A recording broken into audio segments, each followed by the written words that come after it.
Hello বন্ধুরা, শুভ সকাল। কেমন আছো সবাই? আশা করছি সবাই খুব ভালো আছো। তোমাদের আশীর্বাদের ভালোবাসায় আমরাও খুবই ভালো আছি। আমাদের স্বপ্ন চ্যানেলে নতুন আরও একটি ভিডিওর সঙ্গে তোমাদের সকলকে অনেক অনেক স্বাগত জানিয়ে আজকের একটি নতুন ভিডিও স্টার্ট করলাম। সাথে থেকে ব্লগটি দেখতে থাকো, আশা করছি খুবই ভালো লাগবে। তো সকাল সকাল ঘুম থেকে উঠে পড়ি, বাসের কাজ সমস্ত তো কমপ্লিট হয়ে যায়, যেগুলো তোমাদের সঙ্গে শেয়ার করতে পারি না। আর তারপরে প্রতিদিন সকালবেলা স্নান করার অভ্যাসটা রয়েই গেছে, শীতকাল বলো আর গ্রীষ্মকাল বলো। তো স্নান টানও সেরে নিয়েছি, এবার একটু চাটা খাবো, তারপরে যাবো রান্নার দিকে। তো রান্না বান্না তো হয়েছে, কিন্তু কিছু রান্না বান্না তোমাদের শেয়ার করতে পারলাম না। অবশ্যই কি রান্না করছি সেগুলো দেখাবো, কিন্তু তার মাঝে কোনো কাজ শেয়ার করতে পারলাম না। দেখো বন্ধুরা, ছেলের স্নান খাওয়া সমস্ত কমপ্লিট হয়ে গেছে। আর এই যে বিছানার চাদরটা কেটে নিয়েছিলাম, এই যে কভারগুলো বালিশের সমস্তই কেটেছিলাম, এগুলো এখন ঠিকঠাক করে নেবো আর কি। তো তারপরে ছেলেকে ঘুম পাড়াবার, দেখো ও খালি বলে যাচ্ছে হ্যালো বন্ধুরা, হ্যালো বন্ধুরা। তোমরা কি কেউ শুনতে পাচ্ছো? যাই হোক, চলো এগুলো এখন একদম ঠিকঠাক বিছানাটা গুছিয়ে নিই। আর আজকে বিছানার চাদর, বালিশের কভার টভার এই সমস্তগুলো কেচে দিয়েছি। তার কারণ হচ্ছে আগের দিনে যেহেতু বাড়িতে মড়াইটা বাঁধা হচ্ছিলো, মানে ধানের যে গোলাটা, তো ধানের গুঁড়ো টুড়ো হয়তো যদি বিছানার মধ্যে ধরো বালিশের কভারে বা বিছানার চাদরে টাদরে লেগেছে, ওগুলো গায়ে লাগলে মানে শরীরটা একটু কুটকুট করবে, জ্বালা জ্বালা ভাব লাগবে। সেই কারণে কেচে দিলে, আমার বাড়িতে বাচ্চা ছেলে রয়েছে বুঝতেই পারছো, সেই জন্য সমস্ত কিছু ধোয়া কাচা করে দিয়েছি। আগে মানে 2-1 দিন আগেই কাচা হয়েছিল, না কাচলেও চলতো, কিন্তু তার জন্যই ধুয়ে দিয়েছিলাম, ধুলোবালিটা যদি হয়েছে সেই জন্য। তো এদিকে দেখো আমি কাজ করছি, আর আমার ছেলে এসে বারবার দুষ্টুমি করছে, মানে ওকে নিয়ে সারাটা দিন আমার মেতে থাকে। কীভাবে যে দিনটা পার করে ফেলি, সংসারের কাজকর্ম, ছেলের খেয়াল রাখা, এই সমস্ত করতে করতে দিনটা পেরিয়ে যায় ব্যস্ততার মধ্য দিয়েই। তো যাই হোক, এভাবেই যেন সারাটা জীবনই কেটে যায়। খুব একটা ফাঁকা টাইম থাকলেই মাথাতে অনেক রকমের চিন্তা ভাবনা আসে যায়, সেই চিন্তা ভাবনাটা না আসাই ভালো। আমার ছেলে তার একমাত্র ওষুধ, মানে ওর সঙ্গে সবসময় যদি দুষ্টুমিতে মেতে থাকে না, তাহলে আমার মাথায় কোনো কিছুই আসে না। আর ভাবনা চিন্তা বলতে আকাশ ভেঙে পড়ে এমন কিছু নয়, টুকিটাকি তো হালকা একটুখানি ভাবনা চিন্তা মানুষের মধ্যেই থাকবে, তাই না? যাই হোক, আর দিকে দেখো এডিট করার সময় দেখছি যে বাইরে থেকে যে আলোটা আসছে এতটা পরিমাণে চোখে লাগছে এডিট করার সময়, তখন তো আমি বুঝতে পারিনি। আর দেখতেও কেমন একটা বাজে দেখাচ্ছে। যাই হোক, কিছু করার নেই, ক্লিপটা যখন নিয়ে ফেলেছি, না দিলে হয়তো ভিডিওটা একবারই শর্ট, তার মধ্যে আরও ছোট হয়ে যাবে, কিছুই দেওয়ার নেই, সেই জন্য দিতেই হলো আমাকে বাধ্যভাবে। আর রোদ্দুরটা এত পরিমাণে আসছে, দেখো কি বলবো তোমাদের। যাই হোক, ওকে এখন ঘুম টুম পাড়াবো, তারপরে আমি খাবো আর কি। রান্না বান্না তো হয়েই আছে, কেউ খায়নি, শুধুমাত্র ছেলে খেয়ে নিয়েছে, ওকে এখন ঘুম পাড়ানোর পরে আমরা খাবো।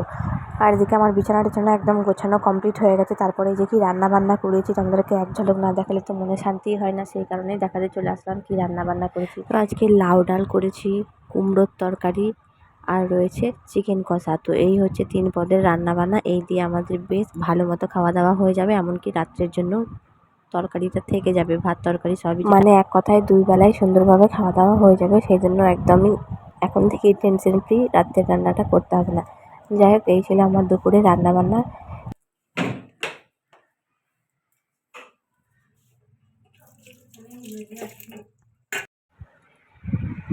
সো বন্ধুরা, এই মাত্র খাওয়া দাওয়া কমপ্লিট করলাম, আর এই যে ছেলেকে ঘুম পাড়িয়ে দিয়েছি, ও ঘুমিয়ে রয়েছে, সবারই খাওয়া দাওয়া হয়ে গেছে।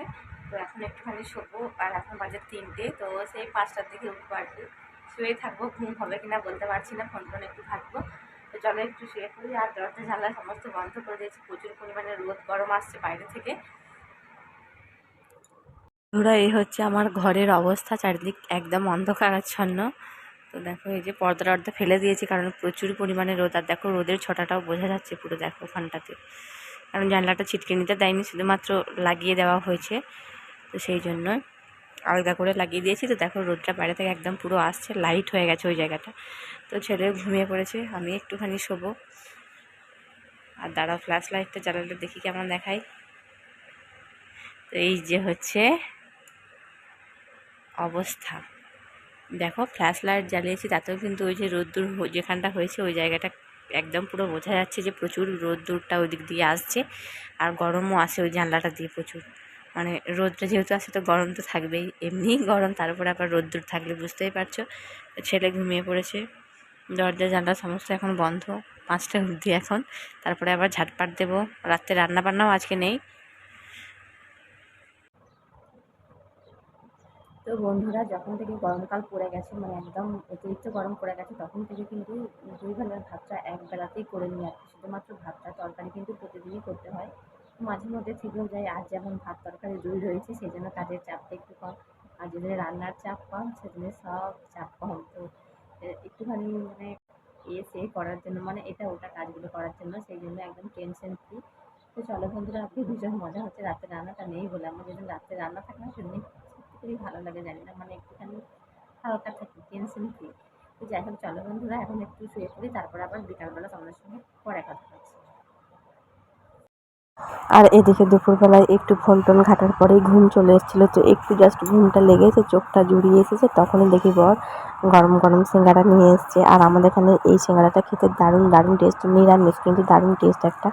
যাই হোক, ও তো গরম গরম সিঙ্গারা, মানে গরম যে কোনো খাবারই খেতে ভীষণ পছন্দ করে। আমি আবার সেদিক থেকে লেটুস, মানে গরম খাবারটা একদম খেতে পারি না। যদি হালকা গরম থাকে তখন ঠিক আছে, তাও মনে হয় কি যে আমি শুধু গরম যেই ভাবটা সেটাই পেলাম, খাবারের টেস্ট কিছুই পেলাম না। সেই জন্য আমি আবার গরম খাবারটা খুব একটা খেতে পারি না। বাড়ির সবাই ভীষণ পছন্দ করে গরম খাবার খেতে। যাই হোক, আমি কিন্তু সন্ধ্যাবেলাতে খেয়েছিলাম, বড় মানে বিকালের দিকে খেয়েছিল, খুব গরমটা খায়নি। ওরা অ্যাকচুয়ালি খেয়ালই ছিল না, ও এসে ঘুমিয়ে পড়েছিল একটুখানি। তারপরে বিকালের দিকে চায়ের সাথে খাওয়া হয়েছিল। তো চলো বন্ধুরা, আজকের মতো এটুকুই। দেখা হচ্ছে নতুন আরও একটি ভিডিওর সঙ্গে। সবাই সুস্থ থেকো, ভালো থেকো, আর এভাবেই আমার পাশে থেকো। আর ভিডিওটা ভালো লাগলে অবশ্যই লাইক, কমেন্ট, শেয়ার এবং চ্যানেলটি সাবস্ক্রাইব।